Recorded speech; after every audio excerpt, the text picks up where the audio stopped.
အားလုံးပဲမင်္ဂလာပါမိတ်ဆွေတို့အနေနဲ့တာရော့ကိုဝါသနာပါလို့ပဲဖြစ်ဖြစ်ပေါ့နော်ဆရာဖြစ်ကြိုးစားခြင်းလို့ပဲဖြစ်ဖြစ်ဘလို့ပဲဖြစ်ဖြစ်တာရော့ကိုဟောတော့မယ်လေ့လာတော့မယ်ဆိုလို့ရှင်စာအုပ်တွေဖတ်တယ်ဆိုတာကဒီအခြေခံအချက်လေးတွေသဘောတရားလေးတွေကိုပေါ့ကိုကနားမလည်ခင်မှာဒီသဘောတရားလေးတွေကိုနားလည်ပြီးတော့ဒီဟောပြောတဲ့အခါမှာဆိုရင်လည်းစကားလုံးလေးတွေရွေးချယ်တက်သွားအောင်ပြည့်ရကျွယ်ဝသွားအောင်လို့ဒါလေ့လာရတဲ့သဘောပေါ့နော်တကယ်ဟောတဲ့အခါမှာကျတော့အဲ့စာတွေဖတ်ပြီးဟောတာကမှန်ဖို့တော်တော်လေးကိုရာခိုင်နှုန်းနည်းပါတယ်နော်တကယ်ဟောရမယ့်ပုံစံကဒီကားချက်တစ်ချက်ကိုတေချာကိုကစိုက်ကြည့်ဖူးတယ်ဆိုလို့ရှိရင်တော့ဒါဒီကားချက်နဲ့ကိုနဲ့အဆက်သွားပြီပေါ့နော်အဲ့လိုမျိုးဆိုရင်ကိုက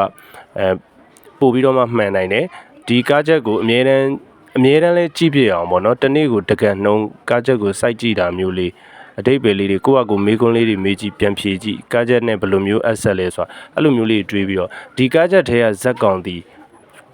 ငါလို့တော့၎င်းဒါမှမဟုတ်သူများလို့တော့၎င်းအဲ့လိုမျိုးမြင်ပြီးတော့မှဒီကားချက်ရဲ့ဇက်ကောင်ရဲ့ဒလိစရိုက်တဘာဝတွေကိုနားလည်ပြီးတော့မှကိုတယောက်ကိုသားဆိုရင်ဆိုတဲ့စိတ်မျိုးလေးနဲ့ဝင်ပြီးတော့ခံစားကြည့်ပြီးတော့မှဟောတာမျိုးကတော့ပို့ပြီးတော့အဆင်ပြေပါလိမ့်မယ်เนาะကျွန်တော်ကဒါမျိုးလေးပြောပြပေးတယ်ဆိုတာအခြေခံလေးတွေနားလည်ပြီးတော့စူးစမ်းကျင်တဲ့သူတွေစူးစမ်းလို့ရအောင်ပြောပြတဲ့အနေနဲ့ဒီဘုဒ္ဓမျှဝေတဲ့အနေနဲ့ကျွန်တော်တင်တဲ့ post လေးတွေပါเนาะအဲ့တော့ကာချက်တီရဲ့နမိတ်ကိုတိတိချာချာနားလည်ပြီးတော့မှဟောနိုင်တဲ့သူတွေဖြစ်နိုင်ကြပါစေ